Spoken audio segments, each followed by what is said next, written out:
Après 20 ans de guerre solitaire et de massacres, seuls, comme les Darfouris, qu'on ne veut pas écouter et qui n'ont pour droit unique au cœur des crimes poursuivis par la CPI, celui de vivre dans des camps, de l'aumône de la communauté internationale et d'aller signer un papier imposé avec leurs bourreaux.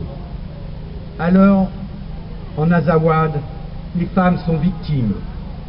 Et Tombouctou, qui venait la veille d'être classée au patrimoine de l'UNESCO, est minutieusement détruite par les islamistes d'Aqmi, d'Ansardine, de Moujao.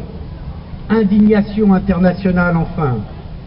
Mais certains sont même surpris qui ont occulté les mêmes vagues destructrices des Wahhabites dès qu'ils prirent en 1802 et 1803 Kerbala, la Mecque, Médine. Destruction même du dôme vert du mausolée de leur prophète. Exhumation des corps des compagnons de leur prophète. Massacre. Ils interdisent tout ce qui n'est pas leur pensée.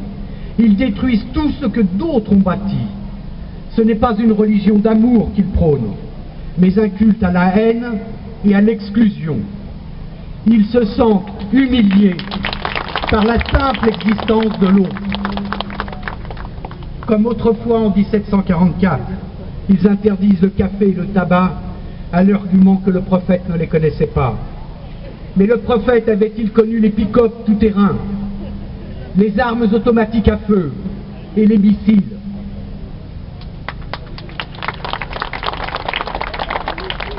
Que nous sommes loin de Cyrus le Grand, qui abolissait l'esclavage et libérait les peuples de son empire vers 530 avant l'ère commune. Un bond en arrière de 2550 ans.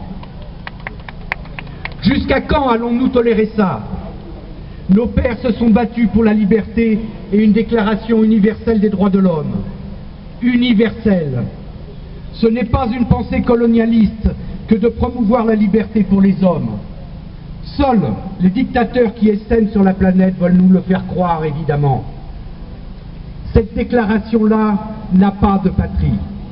Et en tout cas, j'observe que la France l'a abandonnée depuis bien des décennies.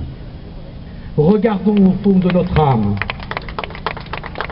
Certes, l'économie est importante, mais je dis que la grandeur d'une nation est d'abord dans la défense de ses valeurs. Je dis qu'il faut soutenir des mouvements démocratiques et laïques avec lesquels on pourra vivre en paix et dans la prospérité. C'était le rêve de nos pères aussi. Je me souviens de notre ministre des Affaires étrangères en 2007. Nous l'avions accompagné dans les camps de réfugiés d'Arfouri au Tchad, puis de sa présence à la mutualité. J'avais dit à l'époque que si nous ne faisons rien, ce serait plus une Afrique du Nord musulmane qui serait à notre frontière sud, mais une moitié nord de l'Afrique, islamiste et conquérante. Le Darfour laïque et démocratique attend toujours, le MNLA aussi.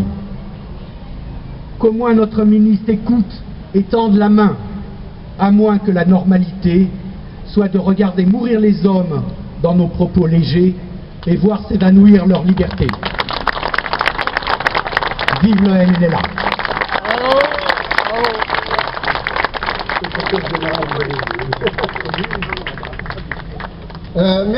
Merci. Nous remercions M. Richard Roussin, secrétaire général de Médecins du Monde. Ancien